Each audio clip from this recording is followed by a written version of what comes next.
I never thought a Tuesday morning power outage would lead to the complete unraveling of my relationship with the Meadowbrook Hills Homeowners Association. But here we are, standing in federal court while my former HOA president faces charges that could put her away for a decade. Let me back up 6 months to explain how we got here. My name is Eric Whitmore, and I work from home as a software engineer for a tech company based in Austin, Texas. I moved to Meadowbrook Hills, a planned community just outside Charlotte, North Carolina, 3 years ago because the houses were affordable and the neighborhood seemed quiet. The HOA seemed reasonable enough during the buying process. The rules were standard. Keep your lawn mowed, no crazy paint colors, no boats or RVs visible from the street. Nothing that raised any red flags. The problem started last March during a particularly stormy spring. We had been experiencing rolling blackouts due to an aging power grid that the local utility company kept promising to upgrade. After losing power 3 times in 2 weeks and having my work laptop die during important client meetings, I decided to invest in a backup generator. I did my research, bought a mid-range Honda generator that Consumer Reports rated as one of the quietest on the market, and had it professionally installed on a concrete pad behind my house, tucked against the back fence line, about as far from any neighbor as physically possible on my quarter-acre lot. The generator was a lifesaver. When the power went out during a thunderstorm on a Wednesday afternoon, the generator kicked in automatically after about 10 seconds. I barely noticed the transition. My computer stayed on, my internet router kept running, and I finished my video conference call without interruption. The generator sat there humming quietly for 3 hours until the power came back on, then shut itself off automatically. Perfect. I thought nothing of it until the following Monday when I found a certified letter in my mailbox. The return address showed it was from the Meadowbrook Hills HOA. I opened it expecting maybe a reminder about the annual meeting or something routine. Instead, I found a violation notice and a fine for $500. The letter stated that I had violated Section 12. Subsection 4 of the HOA bylaws regarding excessive noise disturbance, and that my generator had been operating at levels exceeding community standards for acceptable sound emissions. The fine was due within 30 days, and failure to pay would result in additional penalties and potential legal action. I read the letter 3 times, certain I was missing something. $500 for running a generator during a power outage. I pulled out my copy of the HOA bylaws and found Section 12, subsection 4. It was vague at best, mentioning that residents should maintain reasonable noise levels and avoid persistent disturbances to neighboring properties. There was no mention of generators specifically, no decibel measurements, nothing concrete. I decided to attend the next HOA board meeting to discuss this in person. The meetings were held on the 3rd Thursday of each month at the community center, a small building near the neighborhood entrance that also housed the pool equipment and some maintenance supplies. When I walked into that meeting, I immediately recognized the woman sitting at the head of the table. Sharon Kensington, age 47, president of the Meadowbrook Hills HOA for the past 6 years. She had that particular look. The severely angled bob haircut with blonde highlights, oversized sunglasses pushed up on her head despite being indoors, and a collection of statement necklaces that probably cost more than my monthly mortgage payment. I had seen her around the neighborhood, usually driving her white Mercedes SUV at exactly 23 miles per hour down our residential streets, her head swiveling back and forth like a surveillance camera looking for violations. I'm here about the violation notice I received regarding my generator. I said once the meeting opened for resident comments. Sharon's expression shifted into what I can only describe as performative concern. "Oh yes, Mr. Whitmore. We received multiple complaints from your neighbors about the excessive noise." "Multiple complaints? Can you tell me who complained?" "That information is kept confidential to protect the privacy of community members," she said, glancing at the other board members who all nodded in agreement.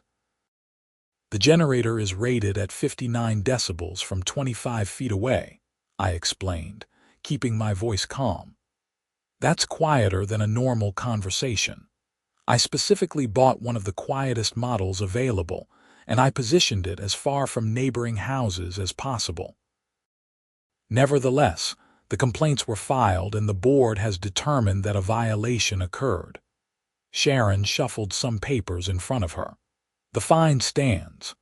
Can I at least see the complaints, know what specifically was objectionable? As I stated, that information is confidential." Her tone had gone from performative concern to barely concealed irritation. "The fine is $500, due by April 15th. Next item on the agenda." I left that meeting frustrated but determined to fight this. $500 was not an insignificant amount of money, and the principle of the matter bothered me more than the actual cost. I had done everything right, followed all reasonable rules, and now I was being punished for having the audacity to keep my electricity running during a power outage. Over the next week, I talked to my immediate neighbors on both sides and across the street. None of them had complained about the generator. Mrs. Patterson, the retired teacher who lived to my left, said she had not even noticed it running. The Johnsons on my right said they heard it briefly but thought nothing of it since they knew we were having power issues. The family across the street was out of town when the generator ran, so who had complained? I submitted a formal written appeal to the HOA board, citing the lack of specific noise standards in the bylaws, the generator's specifications, and statements from my immediate neighbors that they had no issue with the noise. I requested a hearing to present my case. The response came 10 days later. Appeal denied. The fine was now $750 due to administrative costs associated with processing the appeal. I had 2 weeks to pay or face legal action. That was when I decided to dig deeper into the HOA's operations. Something about this whole situation felt off. The aggressive fine, the secretive complaints, the immediate escalation when I tried to appeal. It did not make sense. I started attending every HOA meeting and paying close attention to how Sharon ran things. I requested copies of the HOA's financial statements, which by North Carolina law they were required to provide to homeowners. I talked to other residents about their experiences with the HOA board. A pattern started to emerge. Sharon Kensington had a history of aggressive enforcement and questionable fines. The family 3 streets over had been fined repeatedly for their mailbox being the wrong shade of black. A couple on Elm Street faced violations for their lawn being insufficiently green during a drought when the county had implemented water restrictions. An elderly man had been fined for having his trash invisible from the street 15 minutes before the designated pickup time. But the most interesting thing I discovered was buried in the HOA's financial statements. There was a line item for emergency management system maintenance that showed regular payments of $1,200 per month to a company called Safeguard Alert Systems. I had lived in Meadowbrook Hills for 3 years and had never heard of any emergency management system. I asked around. Most residents had no idea what I was talking about. Finally, a longtime resident named Tom who had lived in the neighborhood for 15 years explained it to me. "Oh, the sirens," he said. "Yeah, they installed those maybe 8 years ago, 4 sirens on poles around the neighborhood, supposed to alert everyone in case of tornadoes or other emergencies, tied into the county emergency system. I do not think I have ever heard them used, though. That was odd. $1,200 a month for a system that no one used or even remembered existed. I decided to investigate further. I found the contract between the HOA and Safeguard Alert Systems in the association's public records.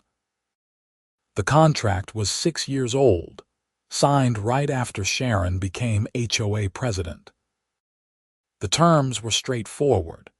Safeguard would maintain and monitor 4 emergency siren poles positioned throughout the neighborhood, conduct quarterly tests, and ensure integration with the county's emergency alert system. The cost was $1,200 per month, with a 5-year contract that auto-renewed unless terminated with 90 days' notice. Here is where things got interesting. I called Safeguard Alert Systems to ask some general questions about their services. The woman who answered was friendly and helpful. I explained that I lived in a community considering installing such a system and wanted to know more about maintenance requirements and costs. For a 4-pole system like you are describing, our standard maintenance package runs about $400 per month, she said. That includes quarterly testing, annual inspections, and 24/7 monitoring integration. $400, not $1,200. I thanked her and hung up, my mind racing. Where was the extra $800 per month going? Over 6 years, that was in excess of $57,600. I brought this information to the next HOA meeting and requested an audit of the Safeguard contract during the public comment period. Sharon's face went red. The contract terms are confidential and were negotiated in good faith. The board has complete confidence in our emergency management system. When was the last time the system was tested? I asked. She shuffled through papers. The tests are conducted quarterly as per the contract. So there should have been a test within the last 3 months. When exactly did it occur? I never heard any sirens. The tests are conducted during business hours on weekdays to minimize disruption, she said quickly. I work from home, I replied. I am here every weekday. I have never heard a test. The other board members looked uncomfortable. One of them, a younger guy named Dave who had only recently been elected to the board, spoke up. Sharon, when was the last test? Do we have documentation? I will have to pull those records, Sharon said tersely. Now, if there are no other items for public comment, we need to move on to executive session. The meeting ended shortly after, but I knew I had struck a nerve. Something was wrong with this emergency siren system, and Sharon clearly did not want anyone looking too closely at it. 2 days later, I received another letter from the HOA. My fine had increased to $1,000 due to continued non-compliance and disruption of HOA proceedings. Additionally, I was being fined another $500 for operating unpermitted equipment, referring to my generator. $1,500 in total now. I consulted with a lawyer who specialized in HOA disputes. Her name was Melissa Torres, and she had dealt with dozens of cases like mine. After reviewing all my documentation, she looked up at me with a grim expression. "This is retaliation," she said. "Clear as day. You questioned their finances, and they are trying to punish you for it. The problem is that fighting an HOA in court is expensive and time-consuming. They will use the association's funds to hire lawyers and drag this out. It could cost you thousands even if you win. So what are my options? Pay the fine and drop it, or dig in for a long fight?" She paused. "Or you could try to gather more evidence of mismanagement and present it to the other homeowners. If enough people turn against the board, you could force a special election and remove them." I chose option 3. Over the next month, I became an amateur investigator. I discovered that the Safeguard Alert Systems contract listed a local address for their office. I drove there one Saturday morning and found an empty storefront with a "For Lease" sign in the window. The building had been vacant for over 2 years according to the property management company's sign. Safeguard Alert Systems did not appear to exist, at least not at the address listed in the contract. I pulled corporate registration records from the North Carolina Secretary of State website. Safeguard Alert Systems LLC had been registered 6 years ago. The registered agent was a lawyer named Robert Finch. The principal officer listed was someone named Sarah K. Industries LLC. Another search revealed that Sarah K. Industries LLC was a holding company registered to Sharon Kensington. Sharon was paying herself $1,200 per month through a fake maintenance contract for an emergency siren system that probably was not even being maintained. This was fraud. Embezzlement. Possibly criminal. I compiled all my evidence into a detailed report. I made copies and delivered them to every house in Meadowbrook Hills, all 137 homes. The report outlined the fake maintenance contract, the inflated costs, the shell company, and Sharon's connection to it all. I included a call to action. Attend the next HOA meeting and demand answers. The meeting was packed, standing room only. People were angry. They wanted explanations. Sharon tried to maintain control, but the crowd was having none of it. Dave, the younger board member, demanded to see the maintenance records for the siren system. Sharon claimed they were in storage. Someone suggested we go test the sirens right now to see if they even worked. That was when Sharon made a critical mistake. The system is fully functional and monitored by the County Emergency Management Office, she snapped. I do not appreciate these baseless accusations and conspiracy theories. Mr. Whitmore is simply upset about a legitimate fine and is trying to cause trouble. Then let's call the county and verify, someone shouted. A resident pulled out her phone and called the County Emergency Management Office right there in the meeting. She put it on speaker. The county official who answered confirmed that yes, Meadowbrook Hills had an emergency siren system registered with them. But no, they had not received any test signals from it in over 4 years. The system was listed as inactive in their records. The room erupted. People shouted questions and accusations. Sharon gathered her things and walked out of the meeting. The remaining board members looked shell-shocked. The next morning, I received a text message from an unknown number. "Drop this, or you will regret it." I forwarded the message to Melissa Torres, my lawyer, and filed a police report. The police said they would investigate, but that threatening text messages were hard to prosecute without more evidence. 3 days later, my generator was vandalized. Someone had poured sand into the fuel tank and cut several wires. The damage totaled about $1,800. I filed another police report and installed security cameras around my property. Despite the vandalism and threats, I was not backing down. The evidence of fraud was too clear.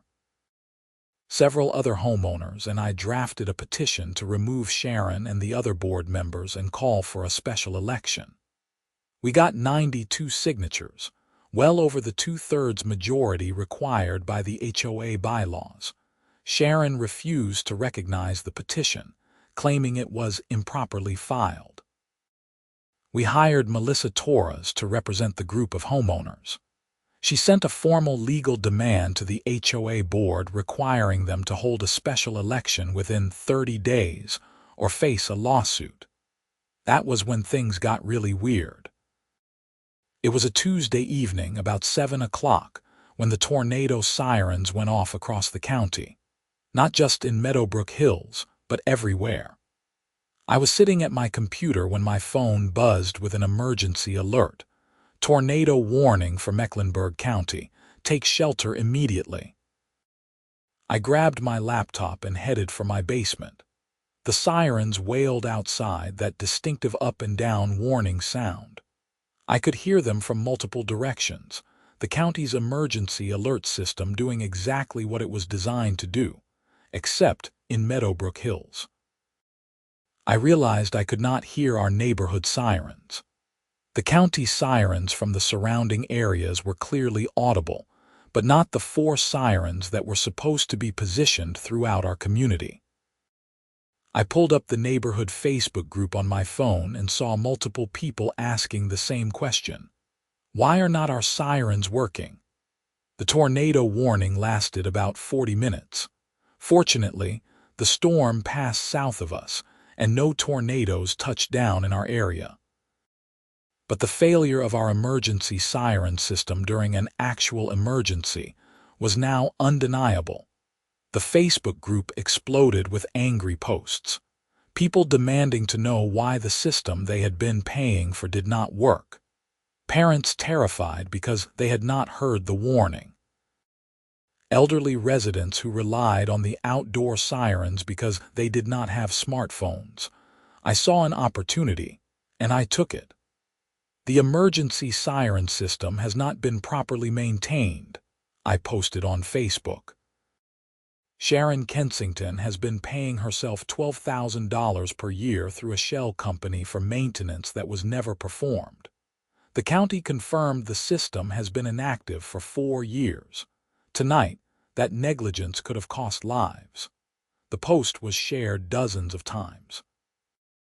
People tagged local news stations. Someone sent screenshots to the county commissioners. By Wednesday morning, a reporter from WCNC Charlotte was calling me for an interview. I met with the reporter, a sharp woman named Jennifer Hayes, and showed her all my documentation. The fake maintenance contract, the shell company registration, the financial records, the county's confirmation that the system was inactive.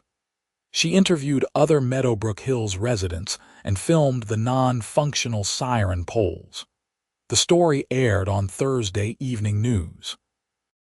HOA president accused of embezzling thousands through fake maintenance contract. Read the headline. The segment ran for 3.5 minutes, featuring interviews with angry residents and shots of the broken siren system. They reached out to Sharon for comment, but she declined to be interviewed.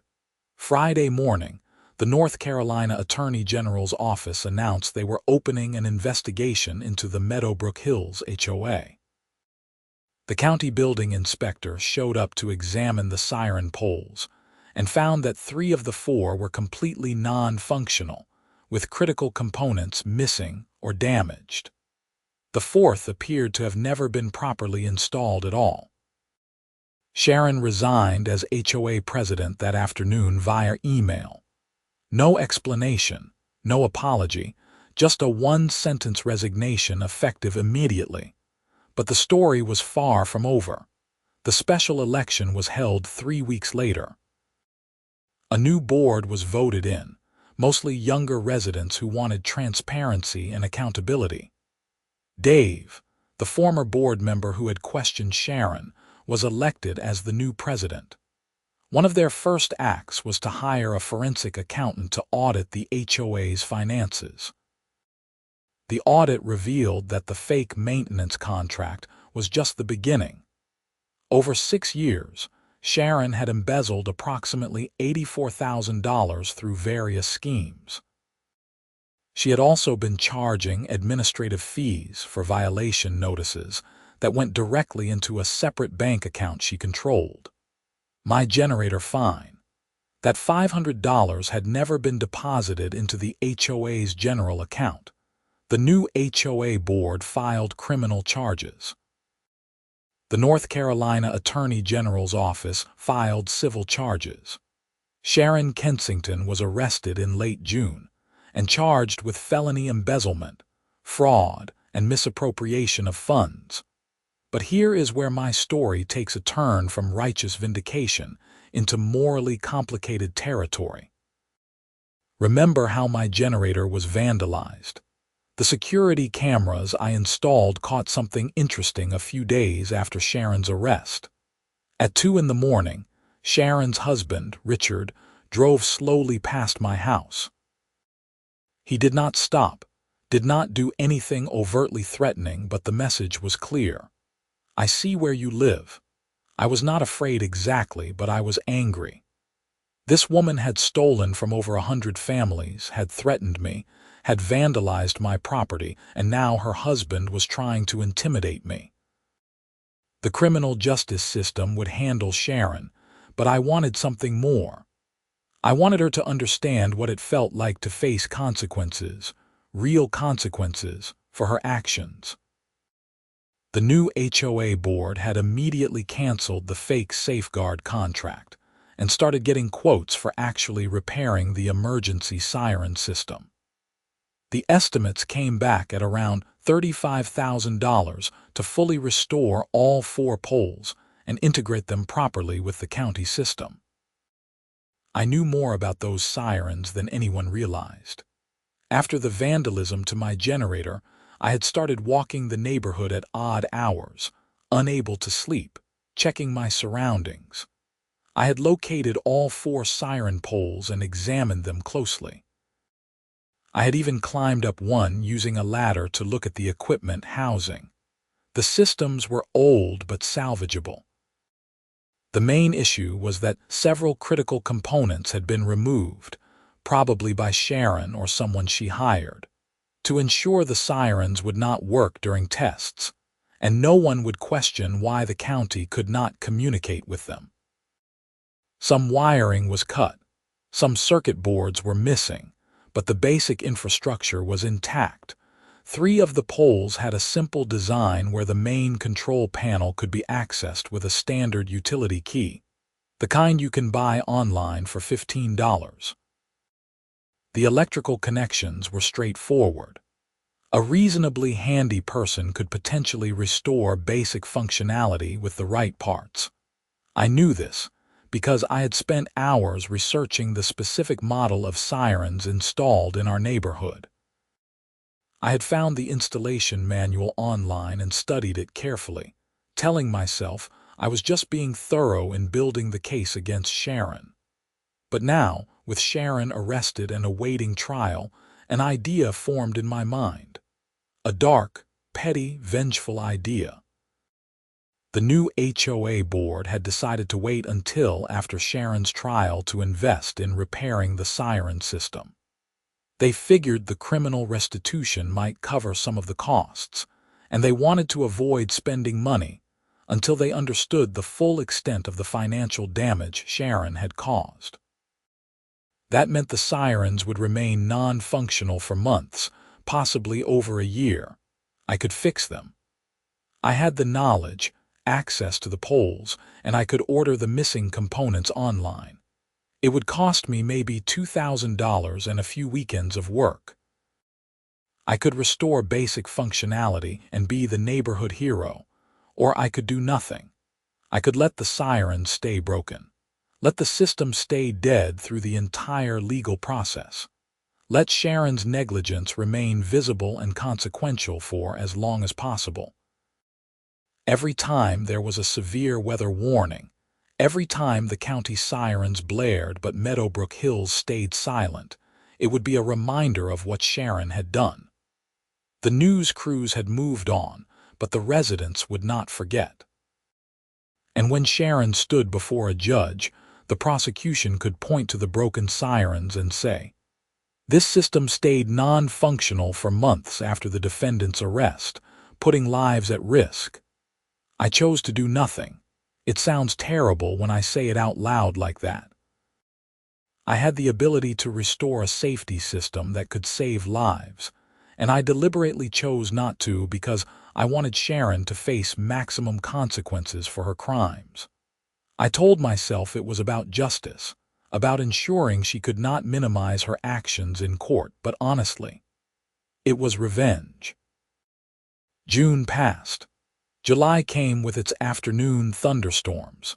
The county sirens went off regularly for severe weather, and each time our neighborhood stayed silent. People complained on Facebook. The new HOA board apologized and promised to address it after the trial concluded. I said nothing and did nothing. Then came August 7th. It was a Saturday afternoon, hot and humid, with towering cumulus clouds building to the west. I was inside with the air conditioning running, catching up on work email, when my phone buzzed with an emergency alert. Tornado warning for Mecklenburg County, specifically mentioning the Charlotte metropolitan area. Seek shelter immediately. I looked outside and saw the sky had turned a sickly greenish color. The wind was picking up, making the trees bend and sway. This was not a drill. I headed for my basement and pulled up the local weather radar on my phone. A powerful supercell storm was moving directly toward our area, and the radar showed a clear rotation signature. The meteorologist on the emergency broadcast was unusually emphatic. If you are in the warned area, seek shelter now. This is a particularly dangerous situation. The county sirens went off, their wailing audible even from my basement, but not in Meadowbrook Hills. Our 4 poles stood silent and useless. I sat there in my basement, listening to the wind howl outside, and felt a cold wave of guilt wash over me. I had the ability to fix those sirens. I had chosen not to. And now, if that tornado touched down in our neighborhood, if someone got hurt because they did not hear the warning, that would be partially on me. The storm lasted 23 minutes. The tornado did touch down, about 2 miles south of Meadowbrook Hills, carving a path of destruction through a commercial district. No one was killed, but several people were injured. Our neighborhood was spared, experiencing only heavy rain and some minor wind damage. But those 23 minutes changed something in me. I realized I had let my anger at Sharon push me into making a dangerous and indefensible choice. The sirens were not about Sharon anymore.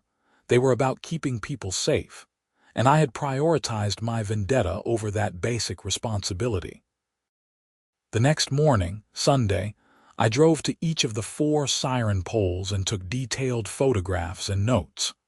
I ordered the necessary replacement parts online, paying for expedited shipping. I cleared my schedule for the following weekend. But before I could start the repairs, something unexpected happened. On Tuesday, I received a call from the North Carolina Attorney General's office. An investigator named Marcus Webb wanted to meet with me. He said he had some questions about the HOA case and my interactions with Sharon Kensington. We met at a coffee shop near my office. Marcus was in his mid-40s, professional and direct. He pulled out a folder of documents and got straight to the point. "We have been building our case against Miss Kensington, and your initial investigation was crucial to uncovering the fraud," he said. "But during our deeper investigation, we found something concerning. We need your expertise to help us understand it." He slid several documents across the table. They were financial records showing payments from Safeguard Alert Systems LLC, the shell company Sharon created. Most of the payments were to Sharon's personal accounts, but there were other payments too. Regular withdrawals of cash, thousands of dollars at a time. Payments to companies that appeared to be shells themselves.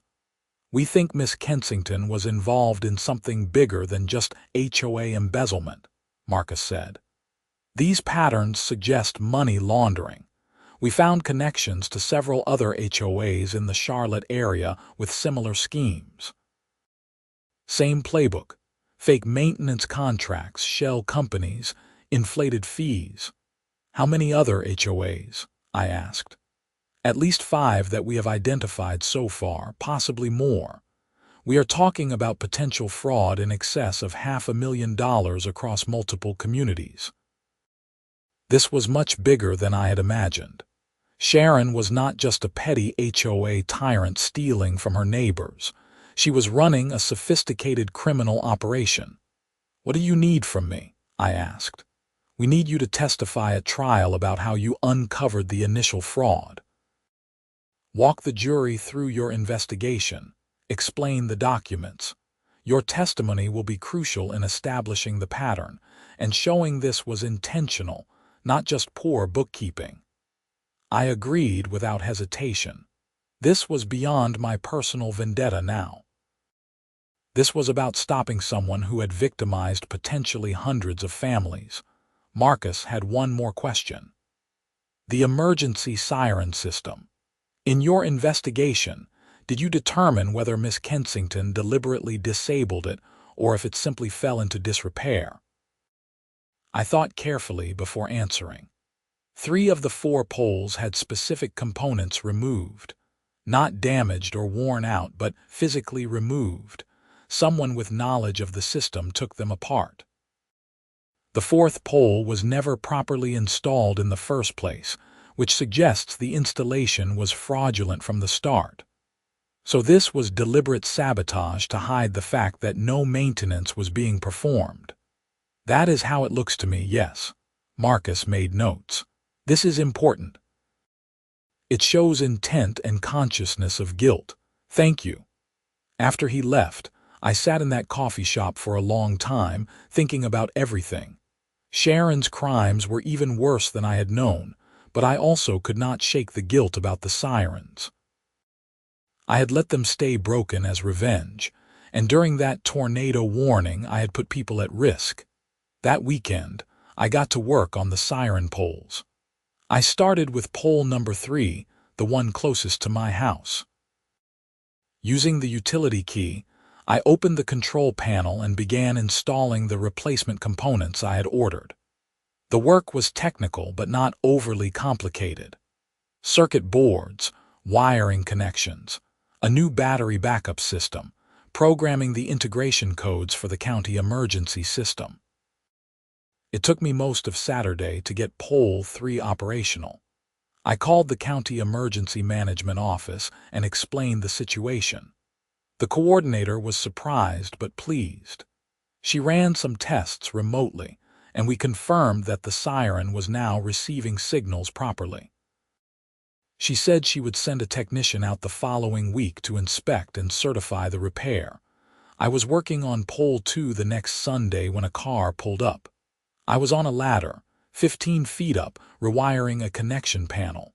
I looked down and saw it was Dave, the new HOA president. "Eric, what are you doing?" He looked confused but not angry.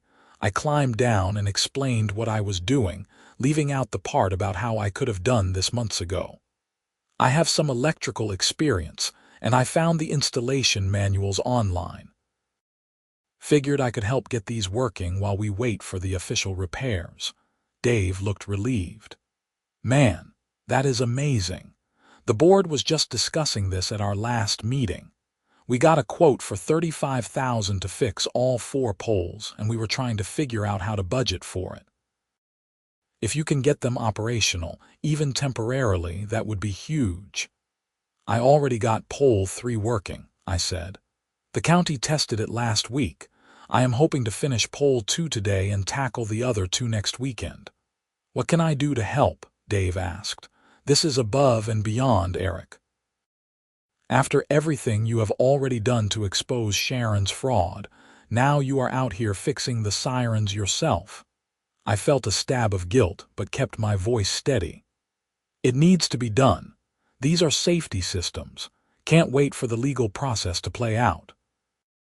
Dave helped me finish pole 2 that afternoon. We tested it with the county and it worked perfectly. The following weekend, Dave brought 2 other board members and we tackled poles 1 and 4 together.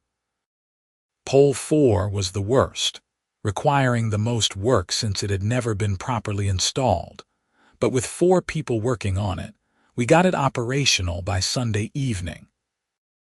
By late August, all 4 emergency siren poles in Meadowbrook Hills were functional and integrated with the county emergency management system. The county sent an official inspector who certified the repairs and thanked us for the work. The new HOA board held a neighborhood gathering to celebrate, praising me as a hero who had not only exposed the fraud but also personally repaired the damaged systems.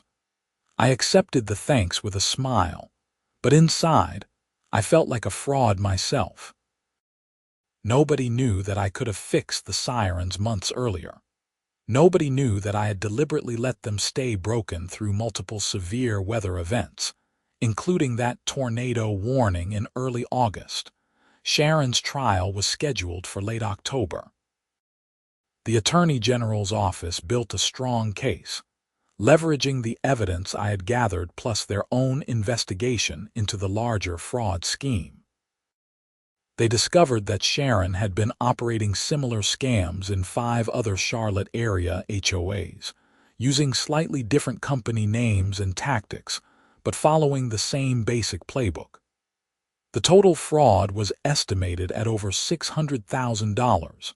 I testified on the 3rd day of the trial.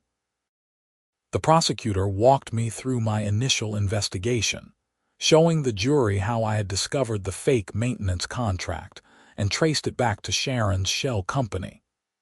I explained the emergency siren system and how it had been deliberately disabled.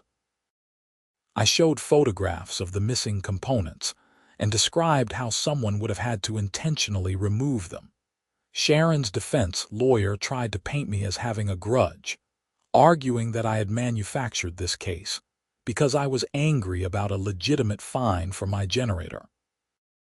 I calmly explained that multiple neighbors confirmed they never complained about the generator noise, that the fine amount had been excessive and arbitrary, and that my concerns about the generator were quickly superseded by concerns about systematic fraud affecting the entire community.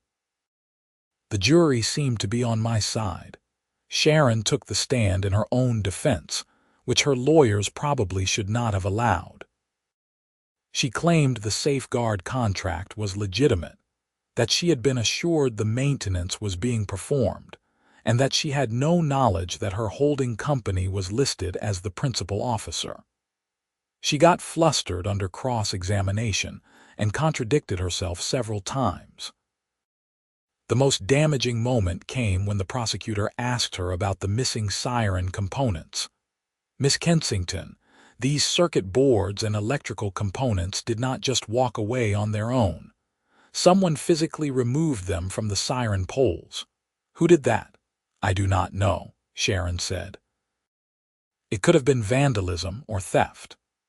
Over a period of 4 years, thieves repeatedly vandalized all 4 siren poles in your neighborhood, stealing components with no resale value, and no one noticed or reported it until Mr. Whitmore investigated. "I guess so." "And you, as HOA president receiving $1,200 per month to maintain these systems, never thought to check on them? Never noticed they were not working during the quarterly tests you claimed were being performed?" Sharon had no good answer. She stammered something about delegating to contractors and trusting they were doing their jobs. The jury deliberated for 6 hours. They found Sharon Kensington guilty on all counts: 12 counts of felony embezzlement, 8 counts of fraud, 4 counts of money laundering, and 1 count of reckless endangerment related to the disabled emergency sirens. Sentencing was scheduled for December. In the weeks between the verdict and sentencing, I thought a lot about my role in everything that had happened. I had exposed a criminal and helped bring her to justice, which was good. I had also let my anger push me into making dangerous choices that could have put people at risk, which was bad. The balance sheet was complicated. One evening in late November, I was walking my dog through the neighborhood when I ran into Mrs. Patterson, my elderly neighbor. She was the sweetest woman, always had a kind word and cookies for the neighborhood kids. "Eric, dear, I wanted to thank you again for everything you did," she said. "My daughter was visiting during that big tornado warning in August. She said we should get to the basement immediately, but I told her we would hear the sirens if it was really that serious. When the sirens did not go off, we almost stayed upstairs. If that tornado had hit us, I hate to think what might have happened. My blood ran cold. Mrs. Patterson, you and your daughter did go to the basement though, right? Eventually, yes. My daughter insisted, God bless her. But if I had been alone, I probably would have stayed upstairs until I heard the sirens. She patted my arm. Thank goodness you fixed them. Now I know I can trust them again. After she walked away, I stood there on the sidewalk feeling sick. Mrs. Patterson had nearly stayed in danger because the sirens I could have fixed months earlier did not work. Her daughter's insistence was probably the only reason she sought shelter. If the tornado had hit our neighborhood, if something had happened to her, I would have been partially responsible. The weight of that realization stayed with me. Sharon's sentencing hearing was on December 18th. The courtroom was packed with residents from multiple neighborhoods she had victimized. The prosecutor recommended 8 to 10 years in prison plus restitution to all affected HOAs. Sharon's lawyer argued for leniency, citing her clean record prior to these crimes, her health issues, and her family responsibilities. Sharon herself made a tearful statement apologizing and claiming she had lost her way. The judge, a stern woman named Linda Gonzalez, was not swayed. Miss Kensington, you held a position of trust in your community. Your neighbors elected you to manage their association and safeguard their resources. Instead, you systematically stole from them over a period of years. You created elaborate schemes to hide your theft. Most egregiously, you disabled a critical safety system to cover up your crimes, putting lives at risk. Judge Gonzalez sentenced Sharon to 9 years in federal prison, ordered full restitution to all affected HOAs totaling $623,000, and banned her from serving in any HOA leadership position for life after her release. Sharon was taken into custody immediately. As the bailiffs led her out of the courtroom, she looked directly at me. I expected anger or hatred in her expression, but instead, she just looked tired and defeated. The residents from Meadowbrook Hills held a small celebration that evening at a local restaurant. People bought me drinks and thanked me repeatedly. Dave gave a toast calling me the hero who stood up to corruption and saved the neighborhood. I smiled and accepted the praise, but I did not feel like a hero. I felt like someone who had done some good things and some questionable things, and had gotten lucky that the questionable things had not resulted in tragedy. That night, I drove home and sat in my driveway for a long time before going inside. My generator sat on its concrete pad, repaired and ready for the next power outage. The 4 siren poles stood around the neighborhood, now functional and integrated with the county emergency system. Sharon was in prison, and the other HOA board members who had enabled her were voted out. Justice had been served, more or less, but I knew something the rest of the neighborhood did not know. I knew that for several months, while everyone praised me for exposing Sharon's crimes, I had let those sirens stay broken. I had prioritized revenge over safety. During that tornado warning in August, when Mrs. Patterson nearly stayed upstairs because the sirens did not sound, I bore some responsibility for that risk. I could have come forward and admitted it. I could have told the truth about my delay in repairing the sirens. But what good would that do? It would not change anything that happened, and it would only damage the trust people had in me. So I kept that truth to myself, a private burden to carry. The HOA installed new leadership, implemented stronger financial controls and transparency measures. They hired an independent accounting firm to audit the books quarterly. They created a resident oversight committee to review any contracts over $5,000. Meadowbrook Hills became a model for HOA reform in the Charlotte area. My generator fine was officially voided, and I received a written apology from the new board. The restitution payments from Siren's seized assets eventually reimbursed the HOA for the embezzled funds, and the association used some of that money to properly maintain the emergency siren system going forward. Life returned to something resembling normal. But every time there is a tornado warning and those sirens go off, I think about August 7th and Mrs. Patterson, and the choice I made to let the system stay broken for months. I think about how close things came to tragedy, and how I would have had to live with that outcome if the tornado had hit our neighborhood. The truth is, I am not a hero. I am just a guy who got fed up with a corrupt HOA president and decided to do something about it. In the process, I discovered that fighting corruption is complicated and messy, and sometimes the line between justice and revenge gets blurry. Siren Kensington was a criminal who deserved to face consequences for her crimes. That part is clear. But my choice to delay repairing the emergency sirens was wrong, regardless of my motivations.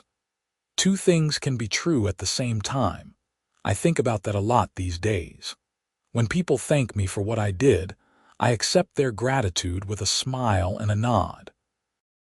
But internally, I remember that moment in my basement during the tornado warning, when I realized I had let anger override my responsibility to help keep people safe. That is the real lesson I learned from this whole experience. Not that corruption should be fought, which is obvious, but that when you are fighting corruption or injustice or any wrong, you have to be careful not to become something you are not proud of in the process. The ends do not always justify the means. Sometimes, the means matter more than you think. The last time I saw Siren was at a hearing 6 months after her sentencing. She was being transferred to a different facility, and there were some administrative matters to resolve. I was there because the prosecution needed me to verify some financial documents. She looked different in her prison uniform, older and more worn down. When our eyes met across the courtroom, I expected to see hatred or blame. Instead, she just looked sad. After the hearing, as I walked out to my car, I thought about everything that had led us both to that moment. Her choices had been clearly criminal and wrong. My choices had been more ambiguous, a mix of righteous investigation and petty revenge. In the end, the legal system held her accountable for her crimes, while I faced no official consequences for my morally questionable decisions. Is that justice? I honestly do not know. What I do know is that Meadowbrook Hills is better off without Siren Kensington's corruption. The HOA operates more transparently now. The emergency sirens work. People trust the system again. Those are real, tangible improvements that came from my investigation and the subsequent reforms. But I also know that I could have fixed those sirens months earlier than I did. I know that I let them stay broken, at least partially, because I wanted maximum pressure on Siren during her legal proceedings. I know that during the tornado warning on August 7th, people were put at risk by non-functional sirens that I could have already repaired. Living with that knowledge is my private punishment, I suppose. The neighborhood sees me as a hero, but I know better. I am just a person who made some good choices and some bad choices while fighting against corruption, and who got lucky that the bad choices did not result in anyone getting hurt. Every 3 months, the county tests the emergency sirens. It happens on the first Wednesday of the month at noon. The sirens wail for about 2 minutes, that distinctive rising and falling tone that signals danger. When I hear them now, I stop whatever I am doing and listen. I listen to make sure all 4 poles are working properly. I listen to remind myself that these systems matter, that they exist to protect people, and that maintaining them should never be secondary to revenge or personal grievances. That is my ritual now, my way of keeping myself accountable. 3 times a year, at noon on a Wednesday, I stop and listen to the sirens and remember the choices I made, and the weight of responsibility that comes with having knowledge and ability to help. The generator still sits on its concrete pad behind my house. It runs automatically whenever the power goes out, which still happens a few times a year during storms. It hums quietly at 59 decibels, causing no disturbance to anyone. Nobody has complained about it since Sharon's arrest. The new HOA board formally approved it and added language to the bylaws explicitly allowing backup generators as long as they meet reasonable noise standards. Sometimes, late at night, I walk out back and look at that generator. It started everything, in a way. If Sharon had not targeted me with that absurd fine, I might never have looked closely at the HOA's finances. I might never have discovered the fraud. Sharon might have continued stealing for years. But that does not make me feel better about the choices I made after uncovering the fraud. Finding out about corruption is not the same as handling that information responsibly. I did both good and bad things with what I learned. That is the truth I live with now. It is uncomfortable and complicated, but it is honest. I exposed a criminal, helped reform a corrupt system, and personally repaired critical safety equipment. I also let revenge cloud my judgment, delayed helping when I could have helped sooner, and put people at risk through my inaction. In the end, Sharon Kensington got 9 years in federal prison for her crimes. I got praised as a neighborhood hero. Neither outcome tells the full story. The full story is messier and more ambiguous than either the prosecution's narrative or the neighborhood's gratitude suggests. But that is how it goes sometimes. Justice is not always clean or perfectly balanced. Sometimes, bad people face consequences while good people who made questionable choices go unpunished. Sometimes, things work out despite our flaws and mistakes rather than because of our virtues. Meadowbrook Hills is better now. That is what matters most. The corruption was exposed, the reforms were implemented, the safety systems work. People can trust their HOA board again. Those outcomes justify the investigation, even if my motivations were not always pure and me. I am still here, still working from home, still hearing the emergency sirens test every 3 months. My generator runs when the power goes out, causing no trouble for anyone. I attend HOA meetings occasionally, though I declined when the new board asked me to run for a position. I figure I have done enough, and I do not trust myself with that kind of authority after seeing how complicated things can get. I am just Eric Whitmore, a software engineer in Charlotte, North Carolina, who once fought his HOA and won. The neighborhood thinks that is the whole story. I know better. But some truths are better kept private, some lessons are personal, and some burdens are meant to be carried alone. The sirens work now. That is what I tell myself when the guilt creeps in. The sirens work, the corruption was exposed, the system was reformed. Whatever mistakes I made along the way, those outcomes make it worthwhile. I have to believe that. And when the tornado warnings come, as they inevitably do each spring and summer, the sirens wail their warning across Meadowbrook Hills. People hear them and take shelter. Mrs. Patterson and everyone else can trust the system again. That has to be enough. That has to make up for the months when they did not work and I could have fixed them. It has to, because if it does not, then what was all of this for?